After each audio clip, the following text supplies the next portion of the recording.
মানুষের একটা বিশেষ প্রবৃত্তি হলো তারা কখনো নিজেকে নিয়ে সন্তুষ্ট হন না, কখনো নিজেকে নিয়ে প্রসন্ন হন না। যা আছে তার থেকে বেশি পেতে চান, যা পেয়ে গেলেন তার থেকে আরো বেশি পেতে চান। নিজেদের জীবনে বদল,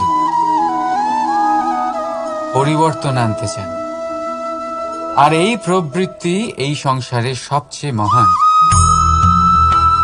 কারণ এই প্রবৃত্তির জন্যই সংসারের বিকাশ হয়।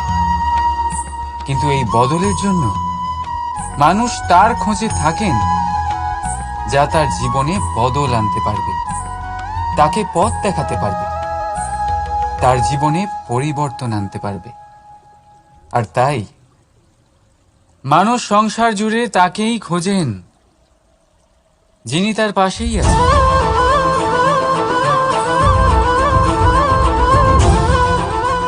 বলুন তো কে? যদি কেউ আপনার জীবন বদলাতে পারে তবে তাকে আয়নায় দেখুন। আপনি নিজেই সে যে নিজের জীবন বদলাতে পারে, নিজেই নিজের পথপ্রদর্শক হতে পারেন, জীবনে বদল আনতে পারে, পরিবর্তন আনতে পারে। তাই চিনুন নিজের অন্তরের শক্তিকে, আর এটা বিশ্বাস করুন যে এই সংসারে আপনার থেকে বেশি শক্তিশালী আর কেউ নেই। জীবন বদলে যাবে আপনার। আর অন্ধবিশ্বাস নয়, আত্মবিশ্বাসের হাত ধরুন। আপনার সমস্যা আপনা থেকেই দূর হয়ে যাবে। তাই ভালোবেসে বলুন, রাধা রাধা। জীবনে কিছু করে দেখাতে হলে আকাশের সেই সীমা ছুঁতে হবে যে সীমা ছোঁয়ার কথা আপনি কখনো ভাবতেও পারেন না। তাহলে নিজের মধ্যে এই তিনটি গুণ সম্মিলিত করুন। প্রথম, নিজের লক্ষ্যে পৌঁছবার ইচ্ছে, একাগ্রতা। এ আপনার দ্বারা এমন কাজ করাতে পারে যা আপনি কখনো করতে পারবেন না। দ্বিতীয়, সাহস, সমস্যার সমাধান করার ক্ষমতা। এটা আপনার দ্বারা তাই করাতে পারে যা আপনি সত্যিই করতে চান। আর তৃতীয় হল অভিজ্ঞতা। অভিজ্ঞতা আপনাকে বলে দেবে আপনার কি করা উচিত আর কি নয়। তাহলে যিনি ইচ্ছে, সাহস আর অভিজ্ঞতা, এই তিন গুণকে সম্মিলিত করতে পেরেছেন, তাদের জন্য সংসারে এমন কোনো কাজ নেই যা তারা করতে পারেন না। তারা সর্বদা প্রসন্ন হয়ে বলেন, রাধা রাধা। স্বপ্ন আর লক্ষ্য একই মনে হয়। এই দুইয়েরই কথা মানুষ কল্পনা করেন। এই দুই মানুষ অর্জন করতে চান। আর এই দুই পূর্ণ হলে মানুষ নিজেকে অত্যন্ত ভাগ্যবান বলে মনে করেন। কিন্তু এই দুইয়ের মধ্যে পার্থক্য আছে। পার্থক্য এই যে স্বপ্নের জন্য বিনা পরিশ্রমের ঘুম দরকার হয়, আর লক্ষ্যের জন্য বিনা ঘুমের পরিশ্রম। যে ব্যক্তি ঘুমের মধ্যে স্বপ্ন দেখতে থাকেন, জেগে ওঠার পর তার হাত খালি থেকে যায়। আর যে ব্যক্তি পরিশ্রম করেন, শয়নকালেও তার হাত তার লক্ষ্যেই থাকে। তাই যদি স্বপ্নও দেখতে হয়, তাহলে লক্ষ্য জেনে পরিশ্রম করুন। আর ভালোবেসে বলুন, রাধা রাধা। ইচ্ছে, সিদ্ধান্ত আর নিশ্চয়তা, এই শব্দগুলো আমরা আমাদের জীবনে অনেকবার শুনেছি, তাই না? জীবনে অনেক সময় অনেক কিছু পেতে খুবই ইচ্ছে করে, কিন্তু শুধু ইচ্ছে হলেই কি সবকিছু পাল্টায়? সবকিছু পাওয়া যায়? অনুর্বর জমিতে বাস করা ব্যক্তির মনে ইচ্ছে হয় যেন সে শীতল জল পায়, কিন্তু সে পায় না।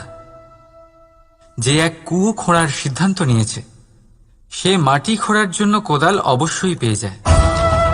আর যে নিশ্চিত করে নিয়েছে, সে দেরি করে হলেও সেই শীতল জল অবশ্যই পেয়ে যায়।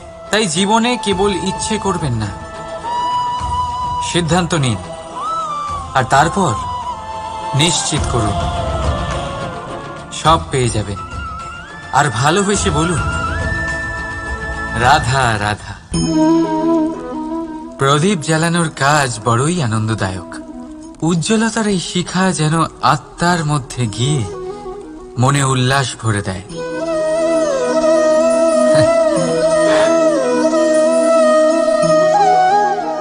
এ আমি কি করলাম? আমি একে নিভিয়ে দিলাম, অথচ এই দিয়েই আমি অন্য প্রদীপগুলি জ্বালিয়েছিলাম। কারণ যতক্ষণ এই শিখা অন্য প্রদীপগুলিকে জ্বালাচ্ছিল ততক্ষণ এই নিজেও জ্বলছিল, কিন্তু যেই ও এই কাজ করা ছেড়ে দিল তখন একেও নিভতে হল। বুঝলেন? সেরকমই জীবন হলো উজ্জ্বলতা দেওয়ার আরেক নাম। যদি জীবনে শুভ কাজ করেন, অপরের উপকার করেন, অন্যদের সহায়তা করেন, তাহলেই জীবিত থাকবেন। আর যেদিন এই কাজ করা আপনি বন্ধ করে দেবেন, শ্বাস প্রশ্বাস নেওয়া সত্ত্বেও মৃত হয়ে যাবেন। তাই যতক্ষণ শ্বাস চলছে আশারূপী উজ্জ্বলতা ছড়াতে থাকুন। বিশ্বাস করুন, মৃত্যুর পরেও আপনি অমর থাকবেন। তাই ভালোবেসে বলুন, রাধা রাধা। যবে থেকে জীব প্রাণের অস্তিত্ব পেয়েছে তবে থেকেই আরো একটি শব্দ জন্ম লাভ করেছে, সংঘর্ষ। জন্মলগ্ন থেকেই মানুষকে বাঁচার জন্য সংঘর্ষ করে যেতে হয়। কখনো নিজের লক্ষ্যে পৌঁছবার জন্য সংঘর্ষ করতে হয়, আর কখনো যা পেয়েছেন তাকে রক্ষার জন্য সংঘর্ষ করতে হয়। কিন্তু প্রত্যেকে একই অভিযোগ করে যে সংঘর্ষ করার সময় ভীষণ কষ্ট হয়। আপনি যোদ্ধা হলে প্রহার আপনাকে সহ্য করতেই হবে। সাঁতার শিখতে হলে জলে আপনাকে প্রবেশ করতেই হবে। পায়ের তলায় তাদেরই কড়া পড়ে যারা রোজ হাঁটেন, আর যারা হাঁটেন তারা নিজেদের লক্ষ্যে অবশ্যই পৌঁছন। তাই মনে রাখবেন, জীবন ততক্ষণই আছে যতক্ষণ কর্ম করবেন। তাই সংঘর্ষ করতে থাকুন, কষ্ট ভুলে যান, আর আমার সাথে ভালোবেসে বলুন, রাধা রাধা। মন, মানুষ, মান, এই তিনেরই প্রারম্ভ ম দিয়ে হয়, তাই না? কিন্তু আজ আমরা কথা বলবো মানের বিষয়ে। মানই সেই ভাব যা আমাদের মনকে সন্তুষ্ট করে। এই কলসিতে ভরা জলের মতন, যে জল এই পাত্রতে থাকার দরুন এর অস্তিত্ব বজায় থাকে। এবার মান থেকে আসে আত্মসম্মান আর অভিমান, আর এই দুইয়ের মধ্যে তফাৎ অনেক। যে জল এই পাত্রের মধ্যে সংরক্ষিত তা হলো আত্মসম্মান, যা আমাদের মনের সম্বল, অবলম্বন, যা এই পাত্রের মধ্যে শীতল থাকে আর যিনি পান করেন তাকেও শীতল রাখে। আর যে জল এই পাত্রের বাইরে উতলে পড়ে তা হলো অভিমান, যা বাইরের উত্তাপে বাষ্প হয়ে উবে যায়। সর্বদা মনে রাখবেন, আত্মসম্মান আপনাকে দৃঢ় করে, আপনাকে শক্তি প্রদান করে, আর অভিমান আপনাকে দুর্বল করে দেয়। তাহলে কি হতে চান আপনি? আত্মসম্মানী নাকি অভিমানী? সিদ্ধান্ত আপনার। রাধা রাধা। পড়ে যেতে কোনো আপত্তি নেই, শুধু পড়লে পড়ো সেই জলের ফোঁটার মতো যা এই সংসারকে জীবন দান করে। আর সেই ওঠার মধ্যেও কোনো কৃতিত্ব নেই, যেখানে অন্য কারোর কাঁধের ওপর পা রেখে উঠতে হয়। নিজের অস্তিত্ব হারাতে কোনো ক্ষতি নেই।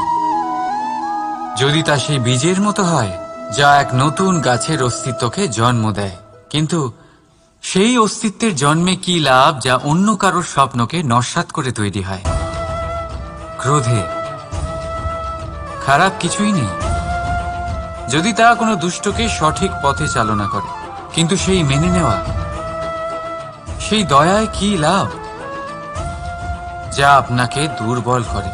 অর্থাৎ খারাপ বা ভালো কর্ম হয় না, শুধু সেটা কখন, কোন স্থানে, কিভাবে করা হবে সেই সিদ্ধান্ত খারাপ বা ভালো হয়। সঠিক সময় করলে তা হয় গুণ, নয়তো হয় ঘুণ, যা আপনাকে ভিতরে ভিতরে নষ্ট করে দেবে। রাধা রাধা। সব থেকে ভালো যুদ্ধ সেটাই যা কখনো লড়াই হয়নি, অর্থাৎ বোঝাপড়া, সন্ধি। সব আবশ্যক পরিস্থিতিকেই শুভ করা যায়। নিজের থেকে শক্তিশালীর সাথে যিনি সন্ধি করেন তিনি বিদ্বান, নিজের সমকক্ষের সাথে যিনি সন্ধি করেন তিনি গুণবান, আর নিজের থেকে দুর্বলের সাথে যিনি সন্ধি করেন তিনি দয়াবান। একটা যুদ্ধ আপনার একাধিক শত্রু তৈরি করতে পারে, কিন্তু একটা মীমাংসা আপনাকে একটা বন্ধু দিতে পারে। তাই হাতের মুঠো তখনই শক্ত করুন যখন যুদ্ধ এড়ানো অসম্ভব হয়ে পড়ে, নয়তো হাত বাড়িয়ে হাত মেলান, কারণ মিলনে যে সুখ, যাতনায় তা নেই। রাধা রাধা।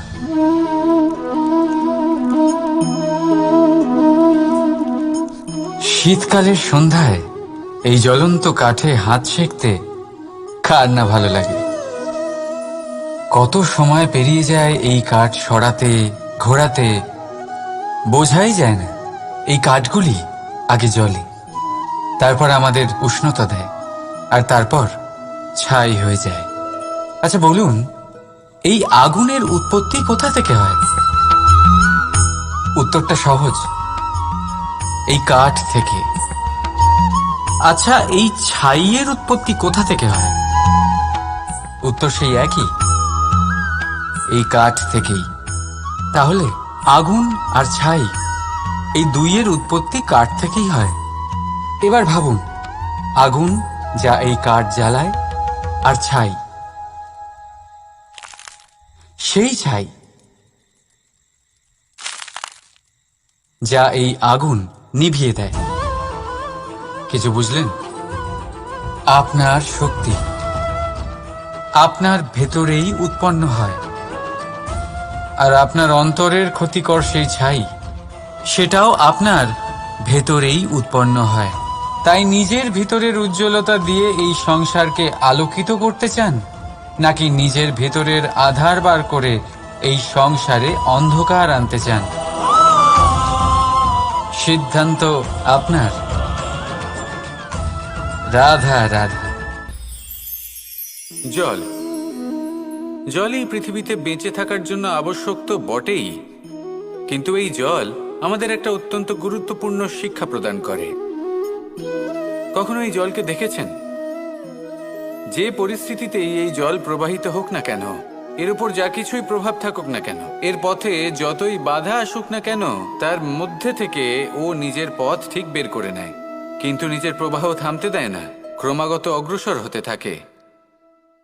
সেরকমই একটা শিক্ষা যেটা আমরা জল থেকে পেয়ে থাকি তা হলো এটা: আমরা যখন জলের দিকে তাকাই তখন আমরা নিজের প্রতিবিম্ব দেখি, স্পষ্টভাবে দেখতে পাই, কিন্তু তখনই দেখতে পাই যখন এই জল শান্ত থাকে, স্থির থাকে। যদি এই জল অশান্ত হয়ে থাকে, স্থির না হয়, তাহলে আমরা এতে নিজের প্রতিবিম্ব দেখতে পাই না। এটাই আমাদের মনের সাথেও হয়ে থাকে। যখনই জীবনে কোনো সংকট আসে, যদি আমরা শান্ত মনে, স্থির মনে সিদ্ধান্ত নিই, তাহলে সেটা এমন একটা শীতল সিদ্ধান্ত হবে যেটা আমাদের ভবিষ্যৎকে একটা শ্রেষ্ঠ স্থানে নিয়ে যাবে। যদি এই মন অশান্ত হয়, বিচলিত হয়, পীড়িত হয়, দুঃখিত হয়ে থাকে, রুষ্ট হয়ে থাকে, তাহলে অনেক সময় আমরা এমন সিদ্ধান্ত নিই যেটা আমাদের জন্য অনুচিত প্রমাণিত হয়। যখন আপনি ক্রুদ্ধ ছিলেন বা দুঃখের বশে ছিলেন, তখন অনেক সময় হয়তো এমন সিদ্ধান্ত নিয়েছেন যেটার জন্য ভবিষ্যতে আপনি অনুশোচনা করেছেন। এবার দেখুন, এই আবেগগুলো থেকে আমরা পালাতে পারবো না, কিন্তু এই আবেগগুলো আপনার উপর কতটা প্রভাব ফেলবে সেটা আমরা অবশ্যই ঠিক করতে পারি। এই মনকে আমরা নিয়ন্ত্রণ করতে পারি। এটাই করুন, চিন্তা করুন, এই মনকে শান্ত রাখুন, স্থির হতে চেষ্টা করুন, আর তারপরে সিদ্ধান্ত নিন। আসুন আমার সাথে ভালোবেসে বলুন, রাধা রাধা। এই হিরেটা দেখতে পাচ্ছেন আপনি? লক্ষ কোটি বছর ধরে পৃথিবীর গর্ভে থাকার পরে এটা এতটা শক্ত হয়ে ওঠে, কিন্তু যখন খনি থেকে একে বের করা হয় এটি কয়লার মতোই থাকে, সাদা, শক্ত, নিস্তেজ। কিন্তু যখন একে পালিশ করা হয় তখন এটা তেজ লাভ করে, আর ঠিক তখনই এর মূল্য বৃদ্ধি পায়। সংসারে মানুষের সাথেও ঠিক এমনটাই হয়ে থাকে। মানুষের বুদ্ধি, মেধা, অভিজ্ঞতা সেই বছরগুলোর জন্য বৃদ্ধি পায় না যে বছরগুলো আমরা জীবনে কাটিয়েছি, বরং সেই মুহূর্ত থেকে ফুটে ওঠে যখন আমরা কষ্টের সম্মুখীন হয়েছি, বিপদের সম্মুখীন হই, সংকট পেরিয়েছি, ছলনা আর ক্লেশ সহ্য করেছি।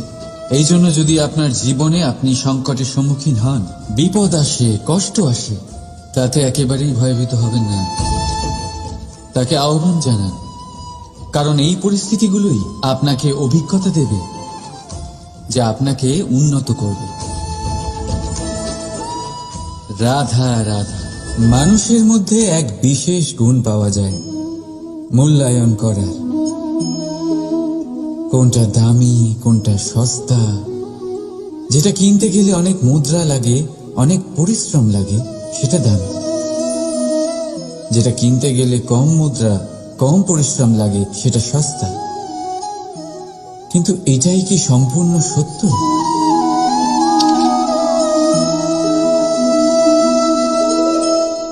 এখন আপনার সামনে একটা পাত্র আছে যাতে জল ভরা আছে, আর একটা সোনার মুদ্রা। বলুন, এই দুই বস্তুর মধ্যে বেশি দামি কোনটা? আপনি বলবেন সোজা ব্যাপার, সোনার মুদ্রাই বেশি দামি হবে। এই সোনার মুদ্রা দিয়ে আপনি এরম অনেক জলের পাত্র কিনতে পারবেন। চলুন, ঠিক আছে। এবার ভাবুন, আপনি যদি কোনো মরুভূমির মাঝে আটকে পড়েন, তৃষ্ণায় কাতর আপনি, তখন কোনটা দামি হবে? তখন তো আপনি এই এক ঢোক জলের জন্য নিজের সারা জীবনের উপার্জন, যা আপনি আয় করেছেন, সব দিতে রাজি হয়ে যাবেন।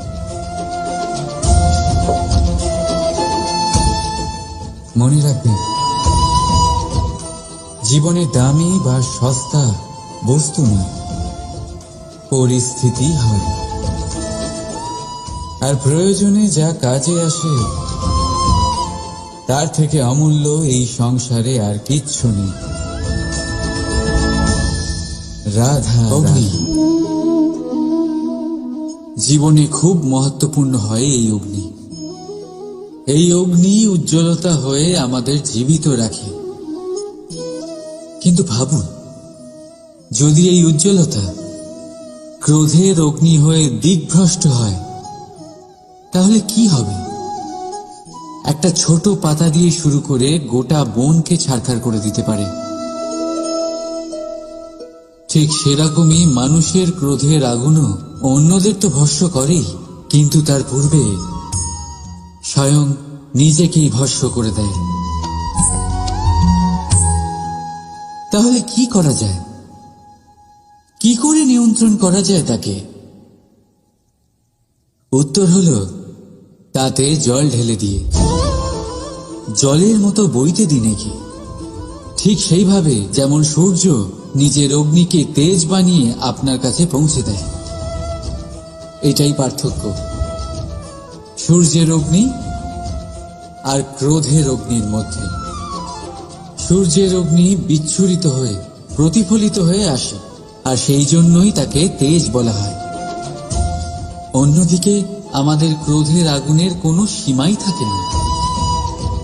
তাহলে নিজের অন্তরের শক্তিকে ক্রোধের আগুন বানিয়ে জ্বালাতে চান, নাকি উজ্জ্বলতা বানিয়ে বিস্তারিত করতে চান?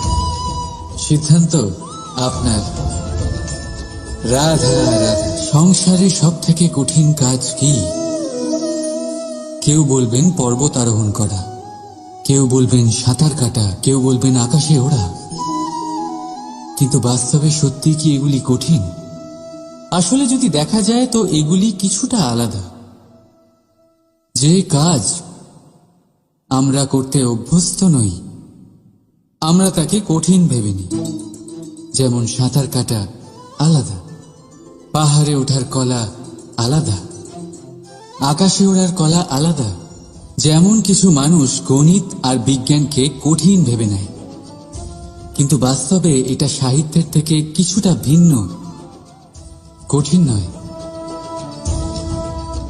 দেখুন, এই সংসারে কঠিন কিছুই নেই, শুধু একে অপরের থেকে কিছুটা ভিন্ন। যেমন কোনো মানুষ হন, সম্পর্ক হোক, কারোর চিন্তাধারা বা বিচার বুদ্ধি হোক, কখনো কখনো আমরা বুঝতে পারি না, কারণ আমাদের চিন্তাধারা ও বিচার বুদ্ধির থেকে সেগুলি আলাদা। কিন্তু যদি এটা বুঝে নেওয়া যায় যে সেটা কঠিন নয়, একটু ভিন্ন মাত্র, তাহলে অনেক সম্পর্ক বাঁচানো যেতে পারে। রাধা। বলুন, শ্রেষ্ঠ কে? রেশমের সুতো যিনি তৈরি করেন, নাকি তিনি যিনি এই সুতো দিয়ে বস্ত্র তৈরি করেন? নিশ্চিতভাবে যিনি বস্ত্র বানান। এবারে বলুন, শ্রেষ্ঠ কে? নদী তটে মাটি ছড়িয়ে রেখে দেয় যে বান, নাকি সেই মাটি একত্রিত করে তাই দিয়ে যিনি মূর্তি বানান সেই মূর্তিকার? নিশ্চিতভাবেই মূর্তিকার। এবারে বলুন, শ্রেষ্ঠ কে? দেবতা আর দানবের সেই দল যারা অমৃত পাওয়ার জন্য এই সংসারে হলাহল ছড়িয়ে দিয়েছে, নাকি মহাদেব যিনি এই হলাহল নিজে পান করে নিজের কণ্ঠে ধারণ করেন? নিশ্চিতভাবেই মহাদেব সর্বশ্রেষ্ঠ।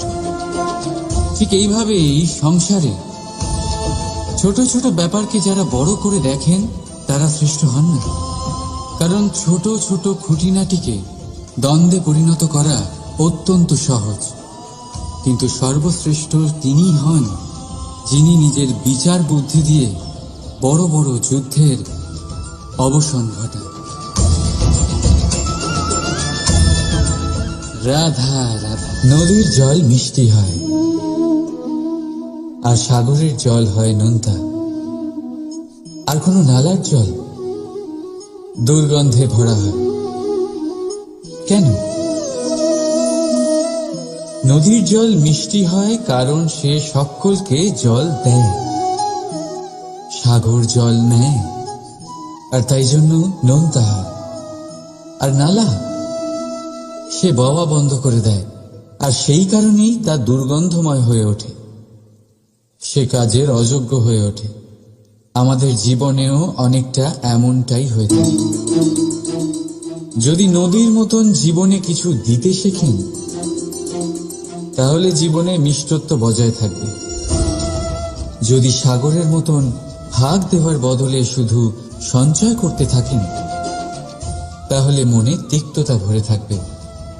আর যদি নালার মতন বওয়া বন্ধ করে দেন, কর্ম করা ছেড়ে দেন, তাহলে কাজের অযোগ্য হয়ে যাবেন। আর সেই জন্য কোনো বিশ্রাম ছাড়াই কর্ম করতে থাকুন। আর যা কিছু আপনার কাছে আছে তাকে ভাগ করতে শিখুন। মন প্রসন্ন হয়ে বলবে, রাধা। আপনি কখনো কোনো পাখি দেখেছেন? তীব্র বায়ু, ভয়ানক বর্ষা, হিংস্র জীব একাধিকবার তাদের বাসা নষ্ট করে দেয়, কিন্তু তাও সে ঝড়ের সাথে ঝগড়া করে না। সে কখনো বর্ষাকে হিংসে করে না, আর না সে হিংস্র পশুদের ওপর প্রতিশোধ নেয়। সে শুধু স্থান পরিবর্তন করে, অন্য কোনো শক্ত ডালে আবার নিজের বাসা বানাতে উদ্যোগী হয়, আর তারপর সফল হয়ে নিজের পরিবার প্রতিষ্ঠা করে। আর তারপর কিছু মাসের মধ্যেই তার ছোট সন্তানদের আকাশে ডানা মেলে উড়তে দেখা যায়। অন্যদিকে একটি সাপ প্রহারের প্রতিশোধ নেওয়ার উদ্দেশ্যে মানুষের বসতিতে প্রবেশ করে, আর শেষে সে নিজেই মারা যায়। এই শিক্ষাই আমাদের মানুষদের জন্য প্রযোজ্য। প্রতিশোধের আগুনে মানুষ স্বয়ং ভস্ম হয়ে যায়, উত্থান থেকে পতনের দিকে নিয়ে যায়। তাই যদি জীবনে উন্নতি করতে হয়, তবে পরিবর্তনের চিন্তা নিয়ে কর্ম করুন, নয়তো প্রতিশোধ আপনাকে রসাতলে তলিয়ে দেবে। রাধা রাধা। প্রকৃতি প্রত্যেক জীবকে অনুভূতি দিয়েছে, যাতে সে নিশ্চল না হয়, কোনো না কোনো কর্ম করতে থাকে। আর সেই অনুভূতি হল খিদে। পশু পক্ষী প্রাণী পরিশ্রম করতে থাকে নিজের খিদে মেটানোর জন্য, কিন্তু অন্য জীবের মতো মানুষের খিদে কি তার পেট অবধি সীমিত থাকে? পেটের খিদে মেটাতে মেটাতে কখন যে এই খিদে মন আর মায়ার তৃষ্ণায় রূপান্তরিত হয় আমরা বুঝতেই পারি না। আর বেশিরভাগ ক্ষেত্রে এই তৃষ্ণা অর্থ সংগ্রহ করা অবধি সীমিত থাকে। নিজের জীবন ধারণ ছেড়ে কার জন্য এই অর্থ সংগ্রহ করছেন আপনি? আগামী প্রজন্মের জন্য। বড়ই বিচিত্র, তাই না? নিজের জীবন ধারণ ছেড়ে অর্থ সংগ্রহ করতে করতে নিজের জীবনের সুখ বিসর্জন দিচ্ছেন, আর আগামী প্রজন্মকে কাজ করার থেকেও আটকাচ্ছেন। পুত্র যখন কুপুত্র তখন কেন অর্থ সঞ্চয়? পুত্র যখন সুপুত্র তখন কেন অর্থ সঞ্চয়? নিজের সন্তানকে সংস্কার দিন, অর্থ নয়। যদি সন্তান সংস্কারী হয়, তখন সে নিজের এক সংসার তৈরি করবে। যদি সংস্কারহীন হয়, তাহলে আপনার বানানো সংসার এমনি সে ভেঙে দেবে। জীবনে যদি কিছু সঞ্চয় করতে হয়, তাহলে জ্ঞান সঞ্চয় করুন, প্রেম সঞ্চয় করুন, আর আমার সাথে ভালোবেসে বলুন রাধা রাধা। এ হলো একটা পাতলা সুতো। ভাবছি যদি এটা দিয়ে আমি পোশাক বানাই, তাহলে নিজের জন্য কত সুন্দর একটা পোশাক বানাতে পারবো। কিন্তু যদি এটা আমি... চিন্তা করবেন না,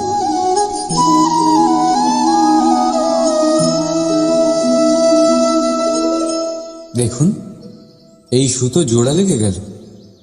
শুধু পার্থক্য হচ্ছে এটাই যে আগের মতো এটা আর সরল নেই, আর এটার দৈর্ঘ্য আগের থেকে কিছুটা কমে গেছে। এই সংসারে প্রেমের সাথেও ঠিক এটাই হতে পারে। প্রেমের এই সুতো যা দুই মানুষকে একসাথে বেঁধে রাখে, অহংকার আর স্বার্থের আঘাত সে সহ্য করতে পারে না, ছিঁড়ে যায়। চেষ্টা করলে আবার এই সম্পর্ক হয়তো জোড়া লাগতে পারে, কিন্তু তা আগের মতো কখনোই থাকে না, কারণ মনে গিট পড়ে যায়। সেই জন্য প্রেমকে স্নেহের সাথে সামনে রাখুন, অহংকার আর স্বার্থের থেকে দূরে থাকুন। রাধা রাধা। এই ফলটা দেখছেন আপনি? এটা সেই ফল যেটা গাছের সবচেয়ে উঁচু ডালে পাওয়া যায়, কিন্তু যখন এটা খসে পড়ে তখন এটা আকাশের দিকে যায় না যা ওপরে আছে, সে যায় সেই ভূমির দিকে যে নিচ থেকে তার দিকে তাকিয়ে থাকে। কেন? কারণ এই ফলের নিজের উচ্চতার ধারণা মাটির থেকে নিজের দূরত্ব দেখে হয়। এই ব্যাপারটাই আমাদের মানুষের জন্যও খাটে। যদি আপনি সম্পন্ন হন, তাহলে তাদের সাহায্য অবশ্যই করবেন যাদের সামর্থ্য আপনার থেকে কম, যাদের সাহায্যের অত্যন্ত প্রয়োজন। আপনার সামর্থ্য বেশি কারণ তাদের আপনার থেকে সামর্থ্য কম। দেখুন, জীবনে আনন্দ শুধু বড় হওয়ায় নয়, বরং তাদের সাহায্য করেও আছে যারা কোনো কারণবশত আপনার থেকে নিচে রয়ে গেছেন। আর যখন একটা ফল এই কথাটা বুঝতে পারে, তখন আপনি নয় কেন, রাধা রাধা। কখনো ভেবেছেন যখন মাতা সন্তানকে জন্ম দেয় তখন কি হয়? 9 মাস গর্ভে ধারণ, প্রসবের তীব্র যন্ত্রণা, যে যন্ত্রণা এতটাই ভয়ানক হয় যে মনে হয় সন্তানের জন্মের সাথে মাতারও এক নতুন জন্ম হচ্ছে। আর এই জন্মের সাথে শেষ হয় মাতার যন্ত্রণার। কিন্তু যদি আপনি আপনার দৃষ্টিভঙ্গি পাল্টে দেখেন, তাহলে আপনি বুঝতে পারবেন যে এই যন্ত্রণার অন্ত এক অপার আনন্দের প্রারম্ভ সন্তানের, আর সন্তান মাতা পিতার জন্য সুখের প্রারম্ভ। জীবনের সাথে এটাই হয়। আমরা কখনো কখনো কোনো সম্পর্ক বা পরিস্থিতির যন্ত্রণার অন্তের জন্য এত বিচলিত হয়ে যাই যে সেই আনন্দের প্রারম্ভ আমরা দেখতেই পাই না। মনে রাখবেন, যন্ত্রণা আনন্দের প্রারম্ভের লক্ষণ মাত্র। রাধা রাধা। এই সংসার অনেকটাই বড়, আর আমরা তার কাছে অত্যন্ত নগণ্য।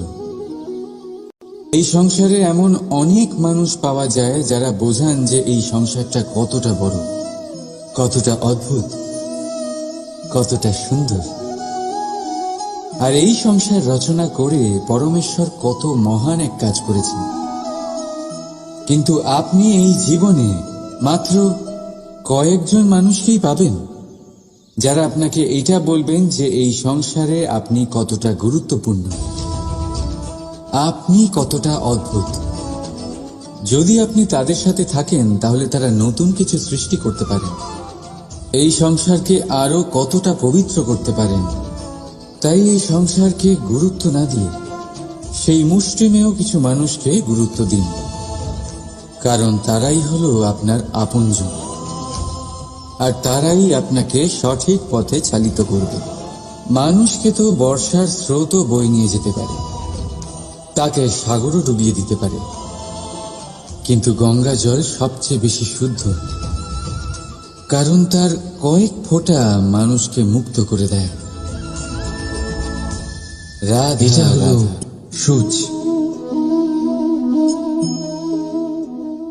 আর এটা হলো তলোয়ার। এবারে আপনারা বলুন, আপনাদের দৃষ্টিকোণ থেকে এই দুই বস্তুর মধ্যে কোনটা বেশি শক্তিশালী আর গুরুত্বপূর্ণ হতে পারে? আপনি বলবেন তলোয়ারই সবচেয়ে শক্তিশালী বা গুরুত্বপূর্ণ। আচ্ছা, মানলাম যে তলোয়ার বেশি ভারী হয়। তলোয়ার আপনাকে যুদ্ধে বিজয়ী করে, যুদ্ধে শত্রুর বিনাশ করে, কিন্তু তলোয়ার দিয়ে আপনি কখনো আপনার বস্ত্র সেলাই করতে পারবেন না। যদি আপনার পায়ে কাঁটা ফুটে যায়, তা আপনি তলোয়ার দিয়ে বের করতে পারবেন না। আপনাকে সূচের ব্যবহার করতেই হবে। এবারে বলুন, তলোয়ার পেয়ে যাওয়ার পরে এইভাবে সূচকে হারিয়ে ফেলা কি ঠিক হবে?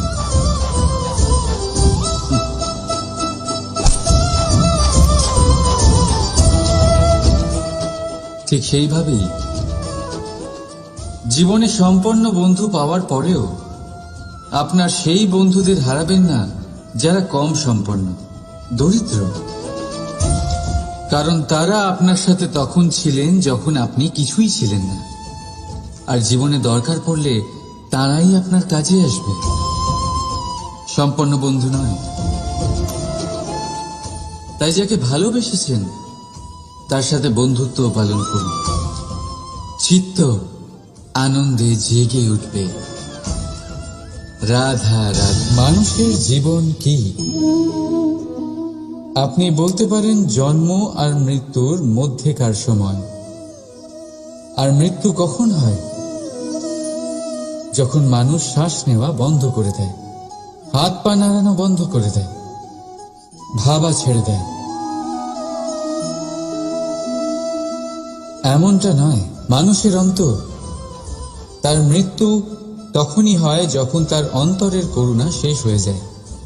করুণা সেই ভাব যা মানুষকে মানুষ করে তোলে, যা এক মানুষকে আরেক মানুষের কষ্টে তার প্রয়োজনীয়তা অনুভব করে, আর সেটাই তাকে শক্তি দেয় অন্য কাউকে সহায়তা করার জন্য, তাকে পাত্র করে এই সৃষ্টির নিয়ন্তা হবার জন্য। দেখুন, এই সংসারে মৃত্যু কেবলমাত্র একবারই হয়, তাই তার আগে কেন মরব? এই করুণাকে কেন মারব? নিজের মনুষ্যত্ব বজায় রাখুন, মৃত্যুর পরেও আপনি জীবিত থাকবেন। রাধা। সময় বড়ই বিচিত্র অনুভব দেয়। যখন অপেক্ষা করছেন তখন অনেক লম্বা হয়ে যায়। প্রতিটা মুহূর্ত একটা গোটা দিনের মতো মনে হয়। ঠিক সেইভাবেই যদি কোথাও যেতে দেরি হয় তখন সময় দৌড়তে থাকে, প্রসন্নতায় বয়ে যায় আর নিরাশায় থমকে যায়। আপনদের সাথে থাকলে সময়ের খেয়ালই থাকে না, শত্রুদের সাথে থাকলে সেই সময়ই খারাপ হয়ে যায়। কিন্তু এটাই কি সত্যি বাস্তব? না, সময় তো সময়ই হয়, নিজের গতিতেই চলে সে। শুধু সেই গতির আভাস আমাদের মানসিক অবস্থা অনুযায়ী বদলে যেতে থাকে। তাই এই সমস্যা সময়ের নয়, আমাদের মানসিকতা। তাই নিজেকে খুশি রাখুন, অন্যদেরও খুশি রাখুন। আগের সমস্ত ঘটনা ভুলে যান আর একটা উজ্জ্বল ভবিষ্যতের দিকে অগ্রসর হন। সময় সব সময় ভালোই লাগবে। প্রেম করুন সবার সাথে, সময় সব সময় সুখেই কাটবে। রাধা রাধা।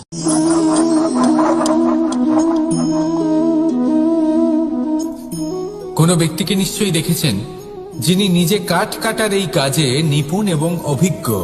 এবার আপনারা দেখবেন যে তার মনোযোগ সমস্ত কাঠের ওপর থাকে না, তার মনোযোগ থাকে শুধুমাত্র একটা কাঠের ছোট্ট একটি অংশের ওপর, যেখান থেকে তার টুকরো করা হচ্ছে। কিন্তু সেটা উনি কেন করেন? যদি এটা উনি না করেন তাহলে সেই কাঠ সঠিক পদ্ধতি এবং তাড়াতাড়ি কাটা যাবে না। জীবনেও তাই হয়ে থাকে। আপনি হয়তো কোনো লক্ষ্য স্থির করেছেন বা পথ নির্বাচন করেছেন বা কাজ স্থির করেছেন যেটা আপনি করেই ছাড়বেন। তাহলে নিজের সম্পূর্ণ মনোযোগ শুধুমাত্র তার উপর কেন্দ্রীভূত করুন। যদি আপনার মন এদিক ওদিক তাকাতে থাকে, অস্থির হয়ে পড়ে, বিচলিত হয়ে পড়ে, যদি তা হয়ে থাকে তাহলে আপনি অবশ্যই অসফল হবেন। তাই কর্মঠ থাকুন, নিরন্তর কর্ম করতে থাকুন এবং পূর্ণ মনোযোগ দিয়ে নিজের কাজ করুন। নিজের পথে অগ্রসর হন বা নিজের লক্ষ্য প্রাপ্ত করতে চেষ্টা করুন। তারপর দেখুন কি হয়, কিভাবে উচিত পথে এবং তীব্র গতিতে আপনার লক্ষ্য আপনার কাছেই পৌঁছে যায়। আর আপনার এই মন প্রসন্ন হয়ে বলে, রাধা রাধা। মনুষ্য জীবনের সবথেকে বেশি গুরুত্বপূর্ণ বিষয় হল মনের একাগ্রতা। এই সংসারের যে কটি মহান কার্য সম্পাদন হয়েছে তা হল মনের এই একাগ্রতার একমাত্র ফল। আপনি অবশ্যই দেখে থাকবেন, অনেক ছোট বড় নদী যা বয়ে চলে তাদের সামনে একটা বাঁধ নির্মাণ করা হয় সেই সব নদীর জল সঞ্চয় করতে। বাঁধ হয়ে গেলে প্রয়োজন মতো বা মনের ইচ্ছে মতো তাকে ব্যবহার করা সম্ভব। এবার এটাই আমাদের মনের সাথেও সম্ভব। আমাদের মনের একাগ্রতা আজকের দিনে দাঁড়িয়ে বিভিন্ন ধরনের বিকার, ক্রীড়া এবং ভোগের মধ্যে ভাগ হয়ে গেছে। একে একত্রিত করতে হবে, একটা বাঁধ নির্মাণ করতে হবে, কর্মের বাঁধ। আপনাকে শুধু এটাই করতে হবে, যেটা উচিত কর্ম সেটাই করুন, যেটা অনুচিত কর্ম সেটা করা থেকে নিজেকে বিরত রাখুন। ব্যাস, এই কাজটাই আপনি করতে থাকুন, করতে থাকুন। মনের মধ্যে একাগ্রতার বাঁধ নির্মাণ করুন। আর একবার যদি তা নির্মাণ হয়ে যায় তাহলে যখন চাইবেন, যেখানে চাইবেন, যতটা চাইবেন একাগ্রতা প্রয়োগ করতে পারবেন। আর একবার যদি আপনি এটা শিখে যান তাহলে এই সংসারকে বদলে ফেলার মতো কাজ আপনি করতে পারবেন, সমাজকে শোধরাবার মতো কাজ করতে পারবেন। তাহলে এই